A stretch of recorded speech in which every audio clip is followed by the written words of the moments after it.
YouTube and Facebook. Okay. We can So we are live on here. YouTube and Facebook. Okay. We can YouTube. So we are live on here. Hi Facebook, hi YouTube. And Nick, could you turn the volume up on my computer and just see if you can hear? We're live. Surprise! No. Sorry, surprise. Okay. Perfect. Yep. Should be good. Okay, great. So, and yeah, if anyone watching online can't hear, just let us know and we'll adjust as needed. So we'll give it one more minute if that's cool with everybody. I should have gotten some music or something to dance to. What's that? It's a karaoke time. Oh no. Well, you start then if you were going to do karaoke. Or like a Mockingbird chant or something. Ooh. We're gonna put you in charge of writing it. Actually do that now on live. Just kidding. Totally kidding. Go for it, dude. I have no idea. Aviana, could you scoot a little closer to the table? Thank you. I just want to make sure everyone can see ya. Oh, am I crooked? Thanks all. This is why we have friends to help us. Are a little quiet. Yeah. Oh, we are. Feedback in the chat. So. Perfect. So project. Yeah. Use your big outdoor voice. Yeah. All right. It is 12 p.m. So if you want to kick us off, V. Let's do it. All right. Welcome everybody. Thanks for being here. Yeah, Aviana. I'm gonna read the land acknowledgement. So I invite everyone to pause in quiet and reflect as we open with this acknowledgement. We acknowledge that we occupy unceded and traditional territories of the Duwamish and Coast Salish peoples. We acknowledge the indigenous communities throughout Washington state who were the first stewards of this land and who still live, work, and build community here today. We would also like to recognize the historical, systematic exploitation and oppression of indigenous peoples and other historically oppressed communities, which has led to the disproportionate representation of these communities among the youth we serve and whose voices we seek to elevate. I ask that we keep this in mind as we work to transform the systems that have and continue to impact us. We offer this acknowledgement to step back from the erasure of indigenous history and begin a new way forward. So now I'm gonna ask the first iceberg question. So Natalie, what was your favorite childhood show or movie? Wow, that's a good question. I think, well, it must have been Batman and Robin. Those were the old days. Batman. And my sister and I used to go to our friend's house, and we were really healthy in those days. My mom would give us those cold weenies for snacks, wrapped in American cheese, and that was the best thing ever. And we'd get ready every afternoon after school to watch Batman and Robin. And so that was my favorite show. I still remember a lot of that. It was a misogynist show, but it was fun at the time.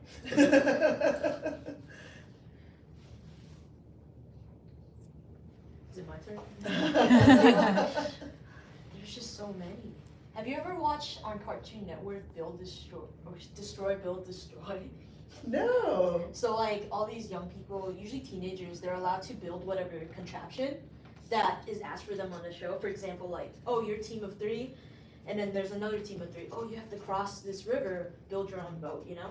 So like during their time, like an hour in, they'll be like, oh, you have an opportunity to ruin your friend or your other team's boat. So then it goes like, you can catapult rocks if you want. You can dump their boat in like sand, so they have to dig it out. So yeah, just in that time they get to do all of that. And the winner, whoever gets to the end of the river, they get to destroy the other person's contraption. Oh, wow. So yeah.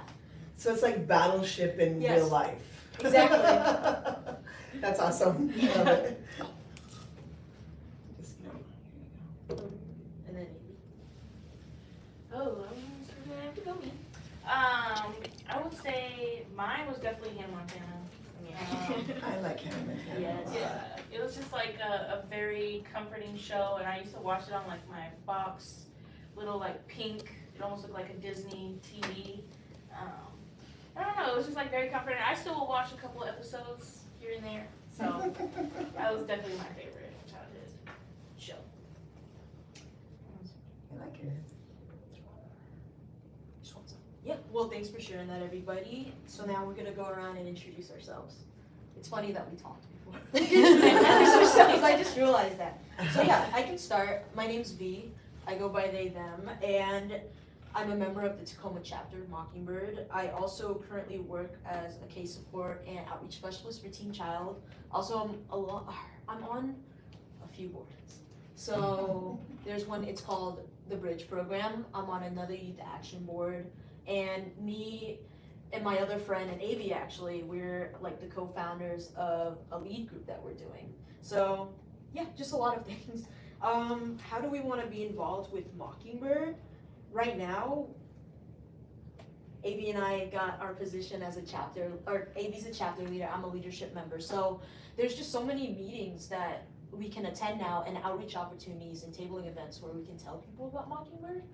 Like we join because, you know, youth are actually at the forefront. They're there from conception to the action stage. So that's just not really seen around, where young people have that opportunity for decision making.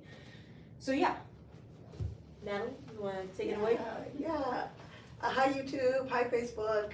I'm so happy to be here with V and Aviana, and my name is Natalie. I'm the new executive director of the Mockingbird Society, and this is such a humbling, amazing experience for me. I've really enjoyed being here in this space. I met Jim Theophilus in 2005 when I was working at King County government, and I was so struck. I'm like, he has such amazing vision and really shared my values around how to support young people in our work. And so ever since then, I've been really following the lead agenda for Mockingbird and calling my legislators, aligning with your agenda, and making sure that I'm also really trying to advocate in support of all of the amazing work that's happened here at Mockingbird.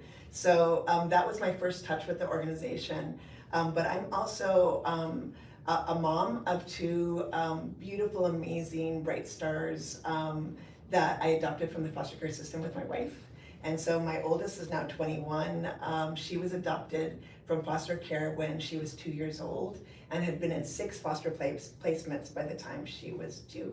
And so that tells you a lot about how broken the system was. And so my wife and I have been advocating both locally and nationally with the Voices of Adoption for a long time. Ariana is now 21, is doing amazing, wonderful things, and has been such a great teacher to me. And my youngest is 11. We adopted her at the age of 2 as well. And on Friday, I get a text from her teacher that she said that she's going to be away for 4 days because she's going to visit her grandparents in Scotland. And I responded with a text saying, back to her teacher, say, she's going to see her grandmother in Bremerton for 2 days. So I'm always learning. My children help me navigate a lot of this world because they are such great teachers to me, and I can't imagine being in a better space where young people are leading the way. And really, it's been such a pleasure getting to know both of you too, because both of you inspire me with so many of the ideas you have about how we do this work. And I've spent the most time with V. I told V I would follow you anywhere. And that's how I feel about being in partnership with all of you. It's really exciting to me. But my background has always been in nonprofit work for many, many years. I was also in government for 10 years, and all of my work has been really focused on the well-being of children and their families. And I often tell folks that I'll be doing this work till my last breath. And I told my staff at an all-staff retreat yesterday that even beyond, I will be a ghost here in supporting you all in doing this work because it's so important. And I want to see the change that's happening. And I really wanted to see that all of the work that we're committing to really shift policy actually shifts and transforms the foster care system. And so I want to see that, I want to witness that, I want to experience that. And so I'm just honored to be with you all, and thank you for having this time with me and spending lunchtime with me to do this. I really appreciate it. You ever heard of the term, sorry, Oh, Dave, please. you ever heard of the term like failing to retire? I feel like that's all of heard us. that. We're all gonna fail to retire? I don't think I can sit still, you know, when I'm like 64. Mhm. Just do that again. Yeah, I feel that. I get that. So my name's Aviana. I use she, her pronouns, and I'm also one of the chapter leaders here at Mockingbird for the Tacoma region, and I'm also a youth engagement specialist at the Hype Center. And I would say what made me get involved with Mockingbird was the advocacy and learning about both sides of the system. I've had lived experience with the homelessness system, but I never had any kind of knowledge on what the foster system looked like and what was going on within that system and how we can make better change. And that's what kind of made me get involved within the Mockingbird, because I like to learn all the time, I like to grow, and I like to understand. And once I became a part of Mockingbird, I was able to see the different kind of like advocacy opportunities, ways that I can learn how I can make changes. I used to think that I wasn't able to do anything within like our systems or our laws. I thought when laws are made, it's stuck, it's set in stone, you have no opinion, it's all in the hands of the policymakers. But when I had come to Mockingbird, I realized that that's not the case, and I was able to put my voice in different bills and see them go and travel and go a long way. So I'm really glad that I'm here, and I say that with Mockingbird, I'm able to learn every day, and every chapter meeting is always something different for me. Wow. So. Love that. So I think mine is the first question. So Yeah. Oh, wait, hold on, I got the transition. Thank oh, you. please, thank you. Thank you for sharing. Thank you for No, moving you're in the good. way. I appreciate that. Yeah. Go for it. You're doing far better than I am right You now. have to have no shame. Anyways, yeah, it's time to go around the table and take turn asking questions. So yeah, can you kick us off? Yes, I'm glad to. So the first question is for Aviana. Aviana, what has your experience with advocacy been like, and how would you describe the atmosphere of the Mockingbird Spaces? So I would say my experiences would be definitely when I was able to be one of the speakers or persons on top, or what was this called?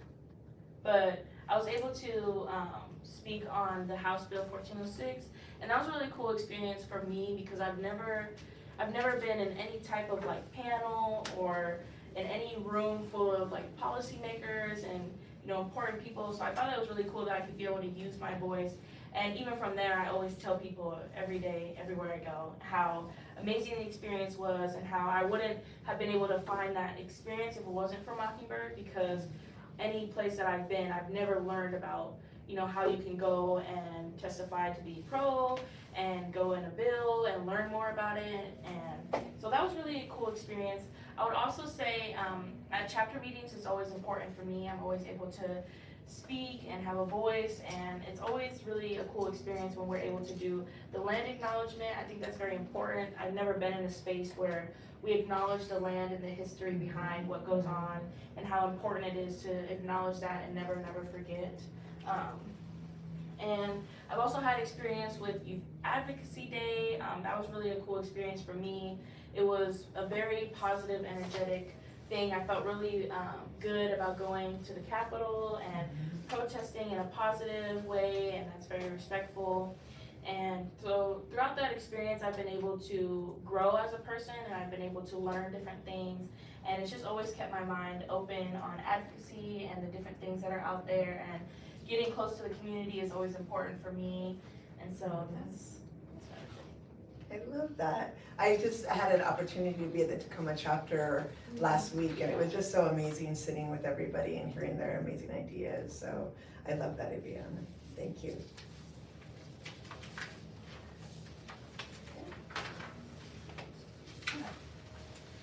So now I'm gonna ask you a question. Okay, So, I'm ready. yeah.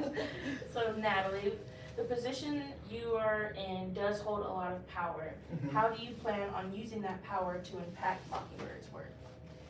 I really believe that the more power you use, the less you have. And so I'm really intentional about when I utilize power in any position. Even yesterday at our all-staff retreat, I often tell staff that when I look at positional leadership positions, I don't look at what power is within them. I look at the fact that it's important for folks that are in positional leadership positions to do more work, and so take more on. And so for this position, it is a position of power, and because we're an advocacy organization, I think it's really important for me to model the way that I want to, the way that we should all be holding our politicians accountable, holding our local governments accountable, and holding key deciders, even deciders in nonprofit organizations accountable. If we're really going to make the change that we want to see, we've got to recognize, I think nonprofits across the state need to recognize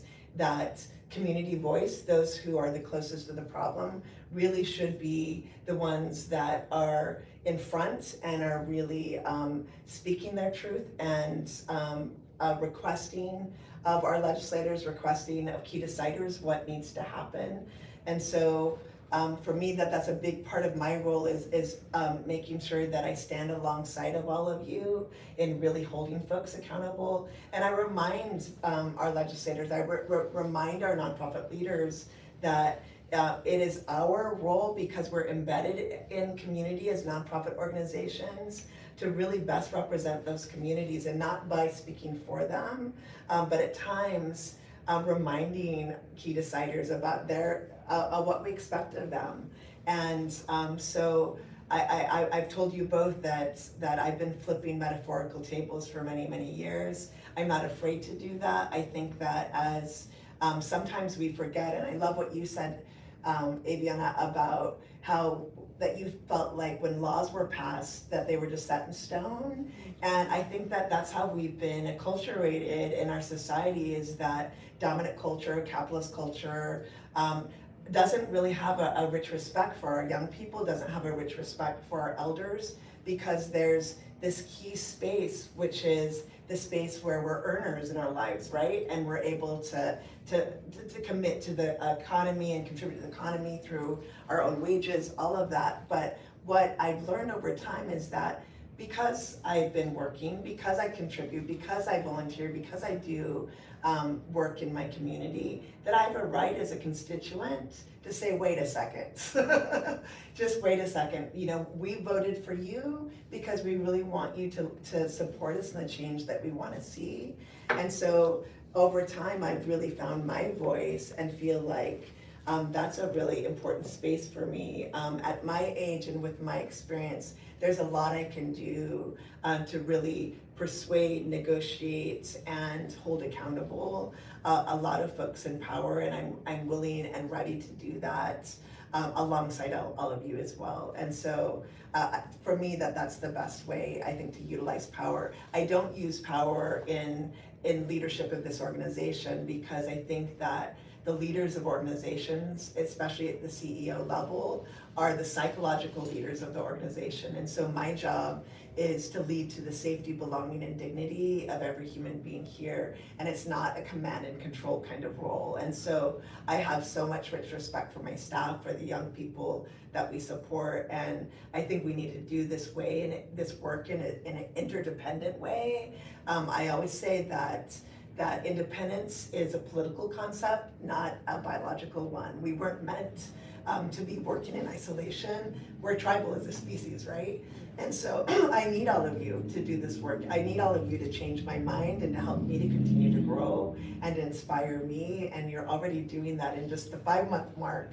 I've been so blown away by the innovation and skill and brilliance of all the young people that are involved. And so I really thank you, and I mean that from my deepest spirit. I really have appreciated just how much you bring to our work. So thank you both. I think the parent in you is coming out. I was like, oh. Thank you.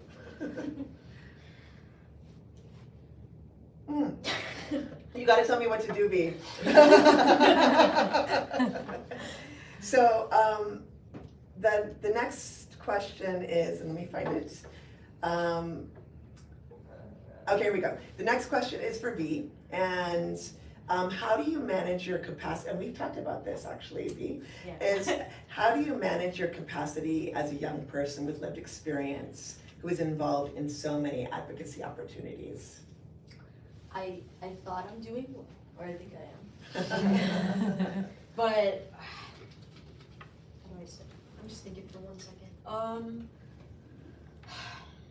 A lot of the boards I am on, there's a lot of grace. So I have like a lot of flexibility if I were to attend these meetings or not and contribute what I can to my capacity. Mockingbird specifically, you have like a whole structure around it, and that's what drawn me to Mockingbird. It's, you have even like during every meeting, like you present on a PowerPoint and one section is dedicated to self-care actually towards the end. And you don't only see organizations that have that model, you know? Like I believe that, I mean, with all our interactions, just with our lived experience, right? In systems of oppression, either as a young person or as a service provider, it's not really modeled, you know, healthy behavior. And I think that's just so important. Like we're all focused on systematic change, which is, we should be, but also we need to focus on like the roots and values of just being human, you know what I'm saying? Like what good is it if the system changes, right? If the people that are at the core of the organization don't care, you know, don't treat each other with respect, you know, not really taking in our opinions, like what's the point, you know? Accommodating for people, like there are a lot of meeting opportunities for young people and you get stipend, right? But you're not held to that. You're not expected to go to these meetings and you're not seen as a liability if you can't commit. So that's a very big thing.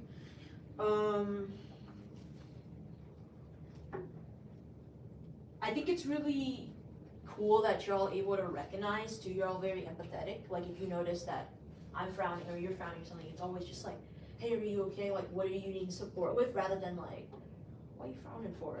You know, like you should be happy whenever you're here, right? That's just not how being human works. So if you're mad, there's probably a reason why you're mad. And it's probably what's wrong with being mad, you know? Like here we like validate, and it's just like if you aren't mad at a situation that comes up that really messes with your life, it's weird. Like if you're smiling and happy about that, isn't that more weird than being angry, you know? Right. So it's just a normal reaction. Anyways, yeah, also Mockingbird doesn't just like include young people for stipending opportunities, like you're at the forefront like of action. For example, like your legislation, or how Mockingbird is involved in legislation, like we were brought to the Capitol on Youth Advocacy Day, and we were able to talk to senators actually, to champion for the bill that we were all a part of creating. So, well not me, because I joined late, but like other young people, right? So there's always more opportunities. So yeah, that's it is my answer. Alright, so Natalie, it's your turn. Thank you, V. I appreciate this. Okay. I got like nervous towards the end, so just 1 second. Alright, so there's so many new opportunities forming for young people with experience. For example, like youth action boards, like work groups, etc., right? So how do you want Mockingbird to create not only additional opportunities like this, but also long-term ways for you to stay involved in advocacy work, right? So just beyond stipend work, like career opportunities, actual paid positions where you can have financial stability to contribute more to the work, you know? So, yeah.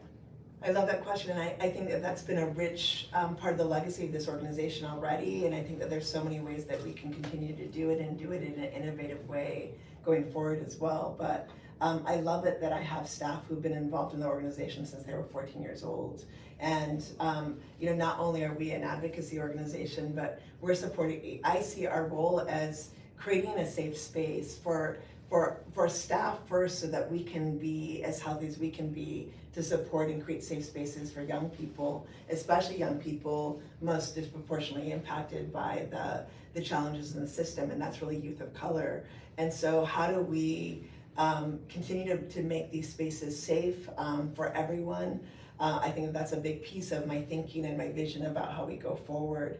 But one of the things I take really seriously is that in supporting our chapters all across the state, I think it's really important that staff at every level are coaching and supporting folks, yes, to do advocacy, to learn how to lift your voice, to really make change. But it's also about, especially for young people coming out of the foster care system, oftentimes exiting the foster care system without adult support. I remember what it was like to be a young adult, and I would be calling my parents all the time, like, what do I do about this? How do I do this? And I was getting stuck in so many ways because adulting is not fun. I'm gonna tell you all, it's not fun, adulting's not fun. As an adult. As an adult, it's not fun, it can be really difficult and challenging. And so I see all of us as important parts of coaching and supporting and lending our experience to help you as you move into education, through education, into your adult experiences and taking on employment. And yes, I would love, to have our young people who are involved in chapters making Mockingbird the first step in your career. What an amazing opportunity for us. And that's been a big part of my early time here, is really recognizing and looking at our structure as one that, and I think this is true of all nonprofits. Nonprofits were built from a place of white supremacy. They came to us through philanthropy, and it was oftentimes white wealthy women who came together and said, we want to help the communities that need our support. And now we've got to really recognize that infrastructures need to support people. Organizations are living organisms that are made up of the people within them. And I want everyone to come in here, not only feel safe entering the organization, but if you were to join our organization, and I would love that, you all, I would want it to be safe for you. I see employment as a contract between an organization and the employee. We expect folks to come in, do their best, lend their skills to the work that we're doing to support our communities. But the organization itself is responsible for supporting you, making sure that we have training opportunities, making sure that we have coaching opportunities, making sure that we welcome the whole human being. Because again, and you've heard this in dominant culture, leave your personal life at home and then come into work, and then you can go home and leave your work life. How do we do that? Can somebody help me? I don't know how to do that. How do we exit a part of ourselves to walk into spaces? But that idea of putting ourselves in tiny little boxes with really clear parameters doesn't work for me. And it doesn't work for anybody. So I also want to create safe healing spaces within our environment, to recognize as people come out of trauma into adulthood, we are responsible for our own healing, but we need more spaces to be able to be authentic and be ourselves. You were mentioning, V, that if you're angry, it's okay to feel anger, and too often we live outside of ourselves. We're not in our bodies because we're so busy just trying to survive, right? But if we recognize I'm angry, I'm frustrated, and we just feel that, there's healing in that, and it helps us broaden our container for more discomfort, for more joy. And so I think about that, and I'm already thinking about that in my first 5 months. How do I make sure that I'm modeling and supporting our staff to make sure that this is not only a safe space now, but that it's going to be a safe space going forward for everybody coming in behind us. And so that's a big part of my vision. But I also noticed that folks that are in chapters and have done incredible work, there's an aging out time, right? When folks move into adulthood and are no longer eligible to be at chapter spaces. I've heard from a lot of young people, and I've heard from young people who've aged out, that we need more opportunities for involvement for our alumni. And you all have been leading this work, and you're going to have have different insights as you move into adulthood and further into adulthood and have more experiences. And I would value your insight for the rest of your lives. I think that there should be opportunity for alumni involvement. We don't have that yet, but I'm committed with your support and your ideas about how we can create a menu of ways we can involve alumni in the organization as well. Yeah. So hopefully that wasn't too long-winded, but I've got a lot of ideas about that, so thank No, you. it was necessary. Okay. I just want to acknowledge too that even, I know you're creating more opportunities for young people to even apply, right? But the staff at Mockingbird are like fairly young. Not saying people are older, but y'all are young. You know what I'm saying? Like I was really surprised that, like, I'm 23. How old are you? 20. 20. Like there are people that are already working here. So there you That's go, right. an example of a pay position. I just, Love that. if I can just acknowledge something real quick too, leadership matters, you know, it trickles down, like, how can your staff model healthy behavior to young folks if your leader isn't modeling to them, you know? And also, like, just the way you care, like, that combats the turnover rates and stuff, right? Like, just having a safe space in general, like, how can you practice or unpack your trauma if you're not in a space where it permits you to, That's right. you know? That's right. Like, you can learn all these coping skills, but then you come into a space where it's still, like, abusive, toxic. How are you gonna practice that, right? That's right. Exactly. So, yeah. Y'all are ahead I'm- of schedule. Oh, So we're on schedule? You're I ahead of was looking schedule. up. So if there are more questions anybody wants to ask each other, I'm gonna open it up for that.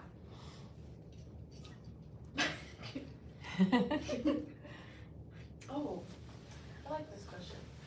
If you're comfortable. I'm never really comfortable, but that's okay.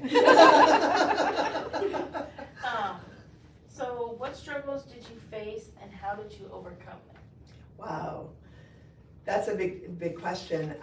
You know, I think, and you know, so many of my struggles have actually informed me even being in this role, and so I'm grateful for the struggles. And I think as people of color, we know that it's a struggle every single day in this country, and there's so much that we have to deal with around racial oppression.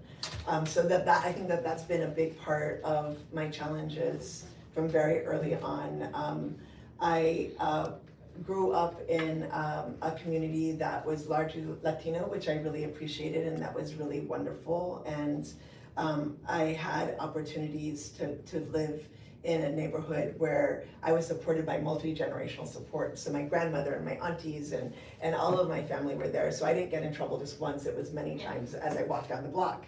And so those things led to my resilience. But you know, I grew up in real poverty. That was a real struggle. You know, as I identify as a Latina, but most importantly to me is as a Chicana, that has really shaped my cultural experience as a child and as an adult in this work. But oftentimes folks have no idea what that means. And so sometimes I'll just leave that out because I'm tired and I don't want to explain it. But that, you know, my childhood experience certainly shaped why I'm doing this work. And, you know, when I was 6 years old, I made a commitment to support and change the world for children in some way, because my childhood was really tough. It was a really tough experience. And as a young adult, I experienced homelessness and just couch surfed a lot from space to space, and really lived in substandard housing through my early adulthood. And so I remember starting in work and really feeling like, you know what, I've got to make a living wage now. And because otherwise there was always that fear that I'd be living in my car again or be having to ask for support and for help. And those experiences really shaped what kind of work I wanted to do, and in really supporting families, especially families of color, children of color. I've also really witnessed for both of my daughters, both of my children are children of color, and navigating our local school systems. It's racist, it's brutal. There is so much challenge in how young people are educated. And to be honest, some of the many lies that are told to our children, that has really shaped how I show up in this work and what I think about it as well. And so, I'm also, I identify as queer, and I identified it as queer before it was even okay to say that in professional environments, right? But it's a proud part of my identity. I've been with my wife for almost 20 years now, but there's been challenges in being a part of the LGBTQ plus community. And even in that community, at times I haven't felt affinity because it's still very largely white, and there's still some racism that exists even within communities that we should feel affinity. I've been body shamed my entire life, and I understand what that's like, especially for young girls, I think, in our culture. And the misogyny that comes up is huge and difficult and painful. And even now, and this is why I show up so authentically, because I want folks to understand that this journey is not an easy one. I've told many folks that I've met along the way in my 5 months is that my oldest daughter gave me a a beautiful gift when she was 17 years old, and she had told me she was going through a particularly hard time with anxiety and depression. And she said, "Mom, I've been so grateful for the way that you've led with joy always, that you've just always been there for me. And I really appreciate that so much." And she said, "You can manifest like nobody I've ever known too. You're a manifester." and she said, "I really appreciate that, but there's one thing I wish that you would have told me." And I asked her, I said, "Well, what is that?" And she said, "I wish you would have told me how hard it was going to be."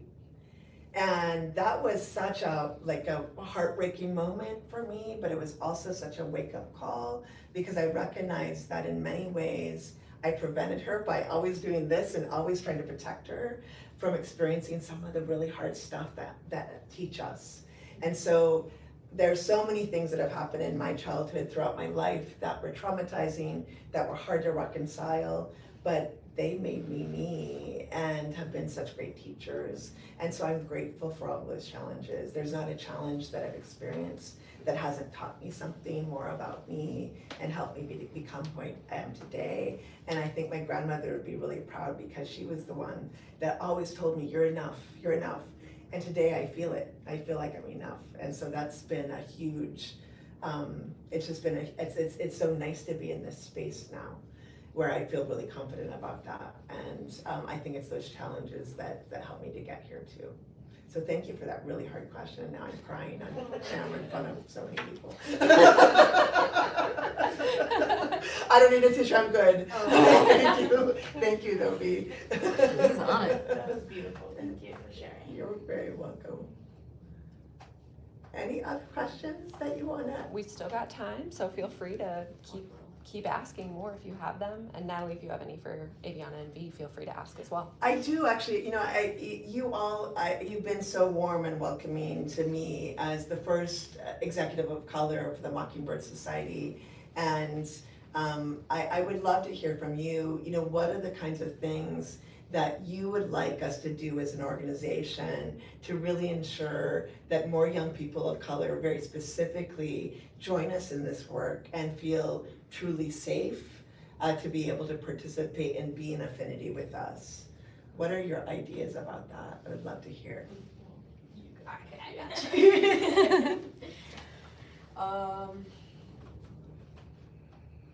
Well, one, like accountability, right?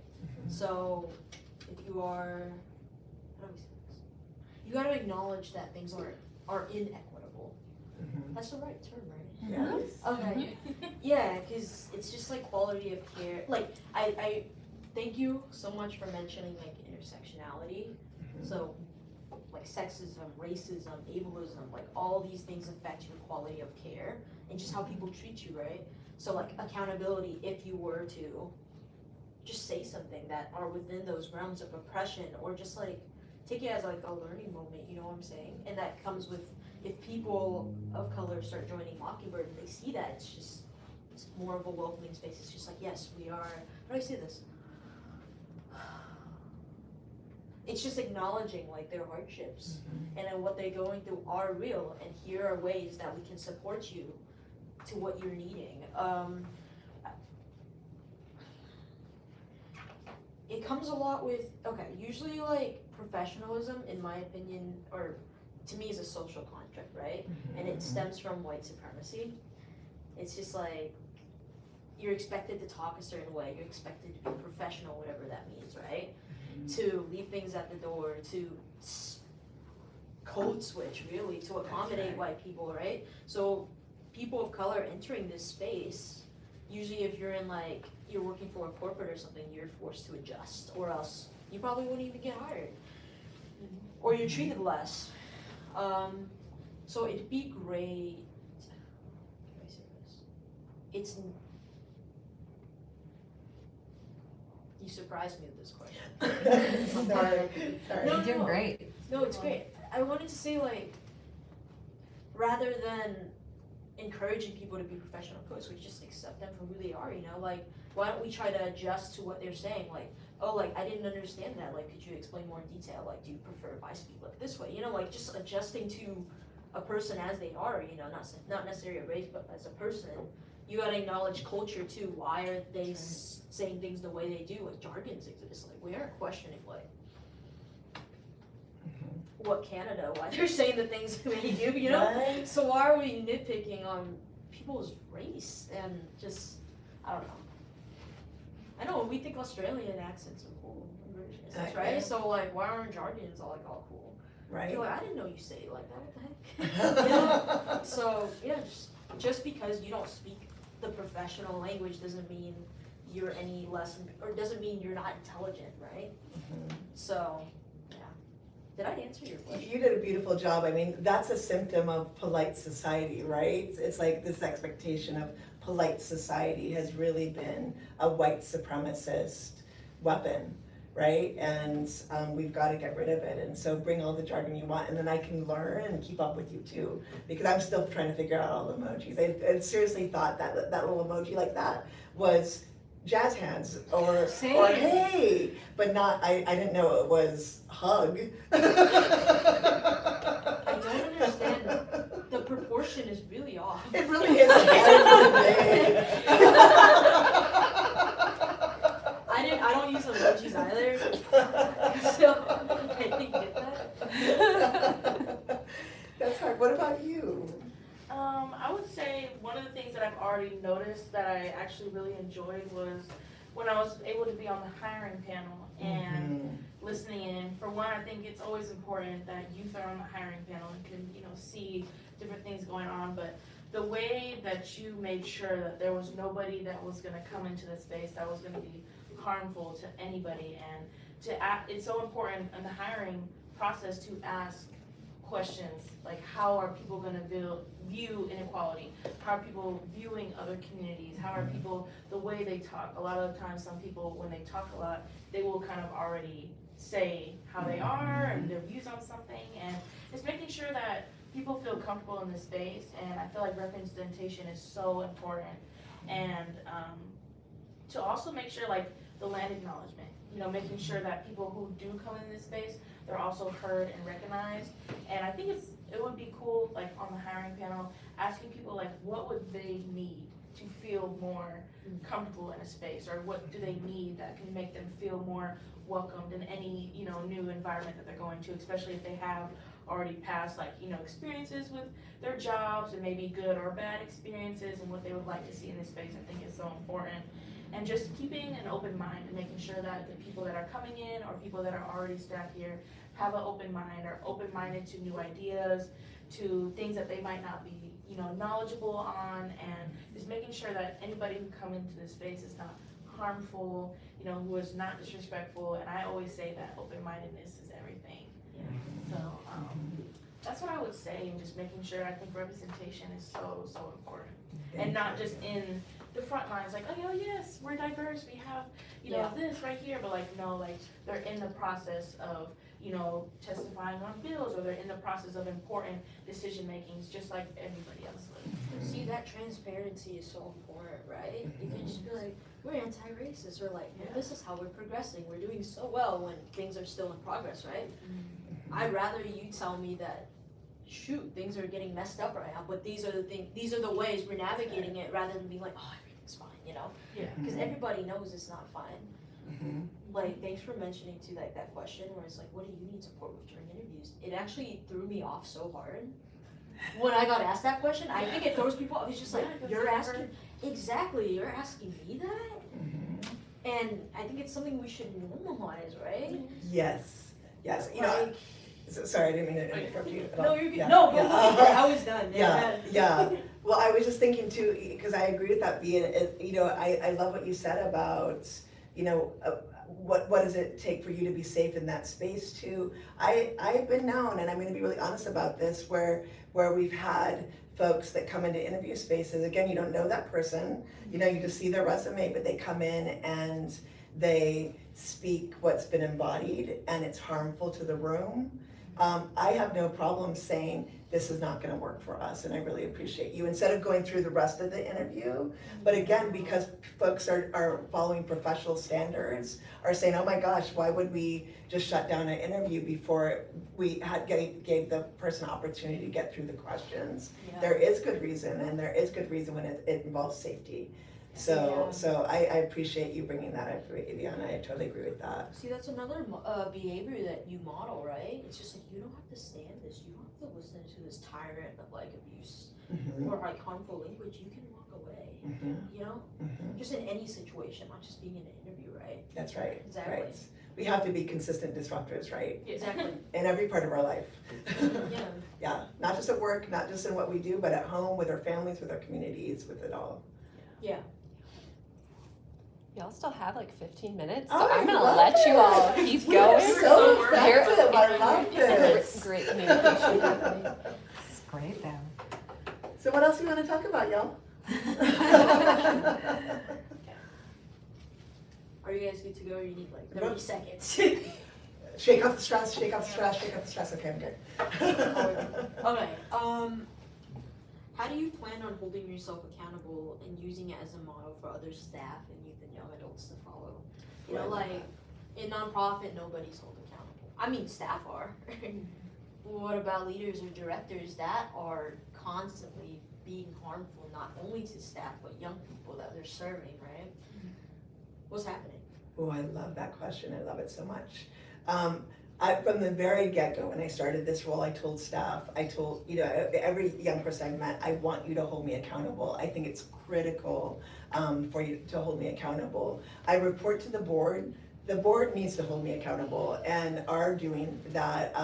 In fact, one of the things that we're going to do, generally the board will review a CEO or executive director on an annual basis. I have asked if I can be reviewed at my 6-month mark.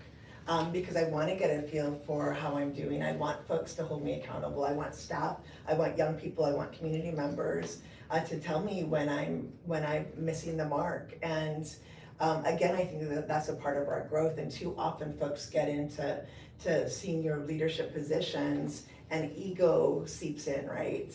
And they're thinking, I got this, I got all the answers. Well, that is never the case.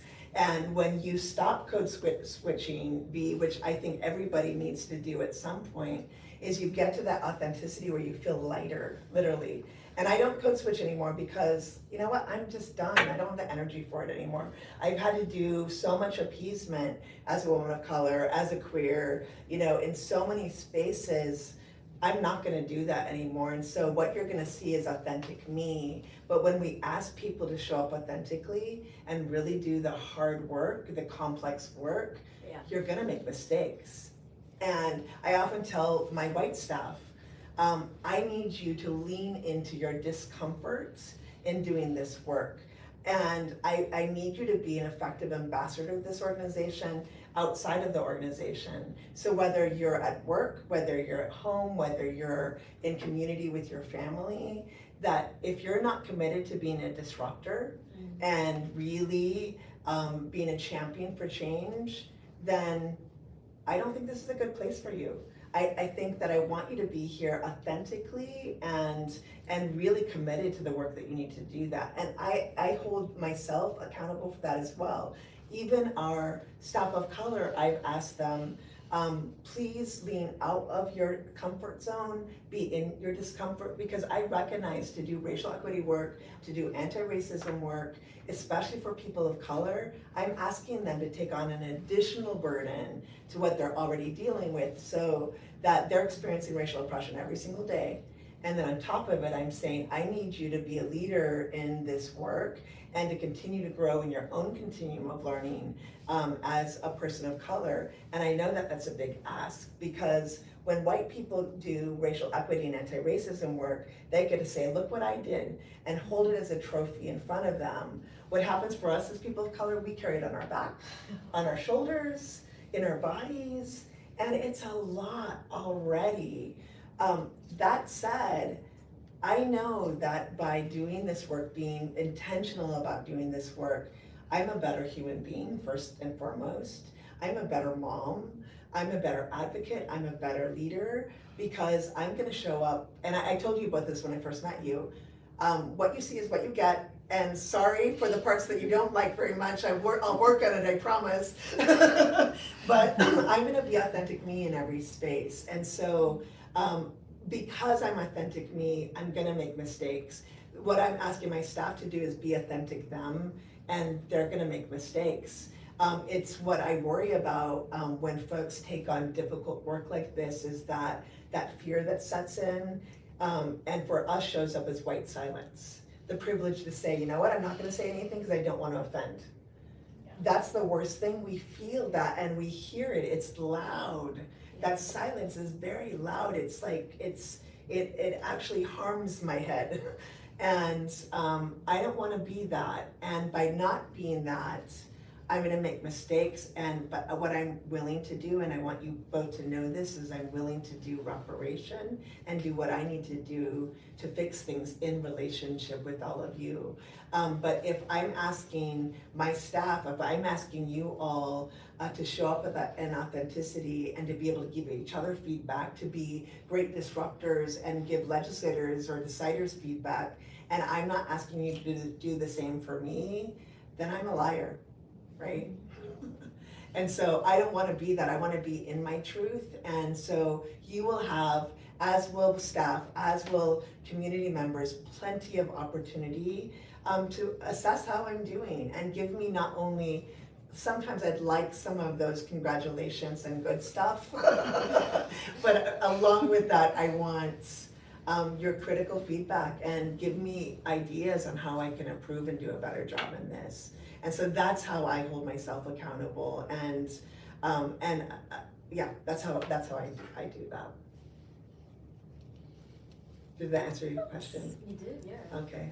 I'm just thinking, like, you're in an organization that champions for anti-racism, like anti-sexism, all of this, and then you go home and you take off that cap, you know what I'm saying, like being an ambassador for.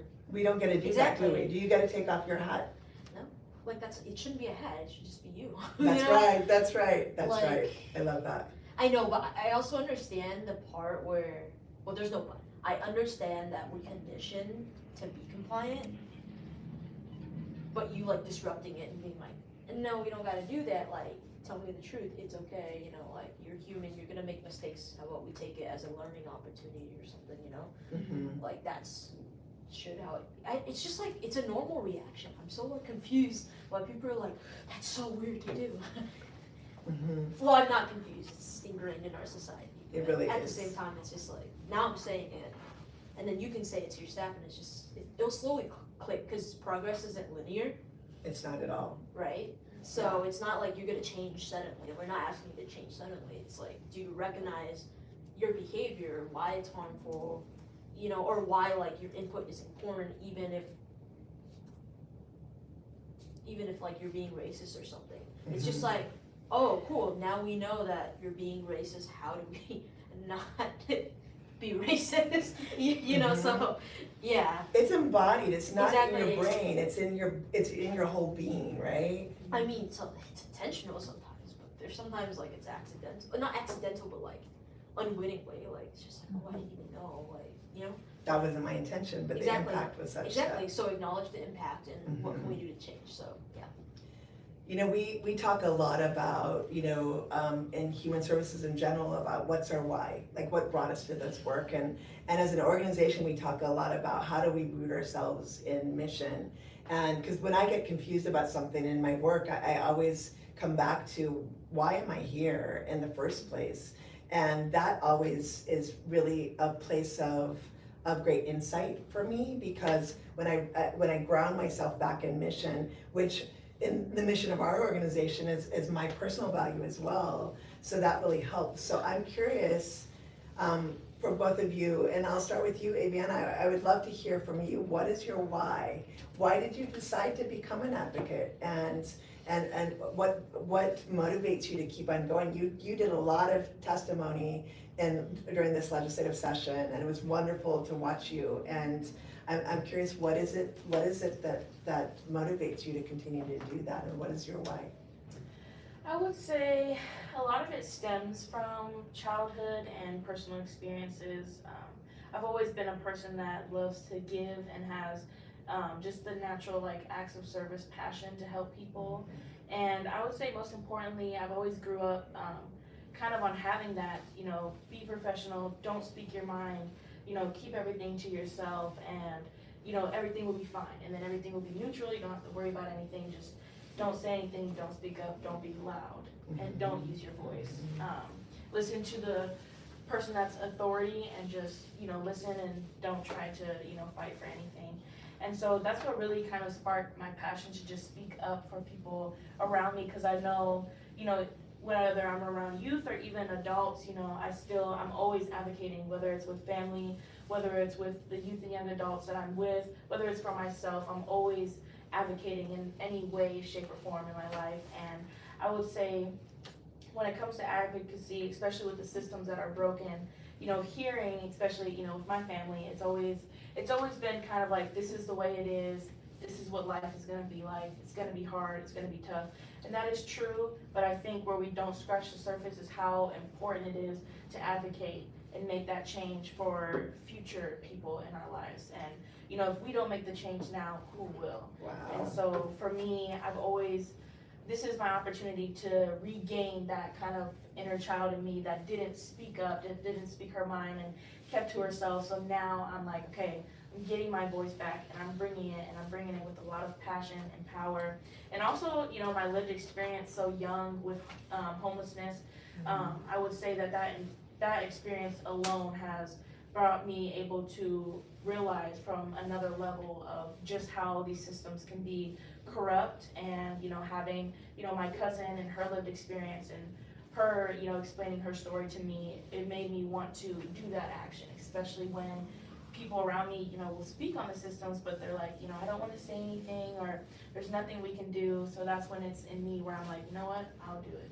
You know, I'll do something, and I'll do it with a team. I need a team. It's not just me. I'm not the only one that's going to be able to speak. And so finding that community of people that are like, yes, we're going to advocate, we're going to do this, we're going to make the change, it really empowers me more. And with everybody's energy with me, it empowers me to keep going. So I would definitely say that that's my biggest way, that's my why, is I want to advocate to make changes. And I've always, ever since I'm young, always wanted to make changes in the world, but I never knew how. And so now that I'm starting to learn piece by piece how I can make these changes, because not everything's going to happen at once, but the little steps to get there, you will see that goal eventually. You will see that manifest into something beautiful. And even with like House Bill 1406, you know, going through all the way and seeing it, it's really inspiring. Like, okay, you know, this bill didn't get passed, this bill didn't get passed, but that one bill will make the biggest of changes in the future. So. Aviana, I have goosebumps. Jeez, you are fierce. Oh my gosh. So beautifully said. I love that. I am so glad we're partners in advocacy now, Yes. because I'm going to learn a lot from you. I wish I was as evolved as you are when I was your age. I was far from that, believe me. I really appreciate that. What about you, B? What's your why? You're so good. Actually, no, you're good. We actually, our backgrounds are different, yet we're still in the same work, you know, like, of course, compliance was beaten into you when you were younger, but for me, I've always spoken up. I'm just like, well, why? Why? Do you want to do it? No, so why are you wanting me to do it? You know, so it's just kind of like, it's just like, you can't, like you said, like, you can't hold everybody else accountable and not do it yourself, you know? That's contradicting, it makes no sense, it's a lie. So just anywhere, like all the authority, like from parents to teachers, it's just like, how small is your ego? Like, you picking on young people, on kids, on teens, doesn't make you look good. Like, I don't understand. Anyways, I always fought back. You know, so, yeah. And then everybody's always like, oh, you're a rebel browser? Rouser. I don't even know what it is. Okay, Yeah, and it's always like, oh, you're like, what's the point of being mad, like, or whatever, and I'm just like, I ask you a question. Like, it's just kind of like, it's portrayed as a bad thing when you question authority, when you speak your own opinion even, you know? When you tell people, like, actually, this is the route I want to go, not the conventional route that you're forcing everybody to go down. You know, so I don't know. I always wanted to be independent, and then when I became homeless, or I never had like the confidence to run away because I was always gaslit into being like, you can't survive on your own. You know, like ever. So like when I figured out how to survive on my own, it just opened a lot of doors for me. It's just like, I didn't know these resources exist. But also people didn't know either. Like we always talk about like all these resources, but why isn't it accessible? Why, like when I was in high school, they were like, oh, have you heard of McKinley Bento program? A program for homeless young people? And it's just like, no, what the heck? But also it's stigmatized, right, to talk about it. But anyways, I was talking to my counselor and they're like, oh, you should try a blank shelter. I don't know, wait, can I be upfront what shelter this is? No. Okay, I was like, okay, I will not. Our comms manager's like, no. Sorry, I figured. You're totally fine. Anyways, the only resource that was offered was a single shelter, and they were like, actually, like, just be careful when you're there. It's not safe. Like things have happened there. I'm like, why did you recommend me this place? And is this the only thing you know for such a large program? You know, so it's just me having to discover all of that myself through my lived experience, through having to survive. It's just like, oh, like I should share this with people, but how can I do it as just one person, you know? So I used my lived experience. I became a youth live expert peer outreach specialist. So now I understand the systematic side, and I can use my lived experience, like combine it both. I don't know how to say this. Understanding the system inside and out, so you can find those creative options. You can go through those loopholes, because like really, who doesn't go through loopholes? Who actually, like seriously, come on. When people are like, yeah, I followed steps A, B, and C, I'm like, but what about that secret E? Yeah. You didn't tell me, like you didn't say that. So it's just, yeah. Anyways, I just want people to know that they can take it upon themselves to access these resources and build their own skills as individuals. You know, not just like, this is what you do. It's more like, how about you come with me and I'll show you like how I do it in my way, and then you can interpret that how you do it, and then just grow as your own person, you know? So like a peer-to-peer support rather than a case manager to client. Right. Anyways, you're all looking at your watches. I will. You're good. I didn't want to cut you off. We have some people that And the people behind the camera. We've been called out. Are there any closing thoughts? It's 1:02, but wanted to open that up as well if anybody had any last thoughts to share. Just appreciate the space and the time that you take, and I think this is beautiful to have. I've never had that experience of being able to talk to an executive director that's willing to allow us to choose our own questions instead of have it be pre-scripted to what will kind of make it fit them to feel more comfortable. So I appreciate your honesty and your authenticity. I think that's very important. Thank you, Vivian. I appreciate it so much. Yeah. I've been so honored just to sit with both of you and get to know you, and And I appreciate your leadership because I don't know what I'm doing, and so. I don't mean that YouTube and Facebook, I really do. But I really appreciate you both, and I've been inspired by both of you, and it's truly my honor to stand alongside of you. It's been an absolute pleasure, and I'm looking forward to learning from you both as well. You inspire me every time I talk with you, so thank you. Thanks to both of you. Any last words? Well, you're all very much a bad A. No, seriously. I'll take it. I like that. Amazing. Thank you all for being with us today. We really enjoyed it. This was fun. Yeah. Have a great lunch. Thank you. Bye, y'all. You all picked the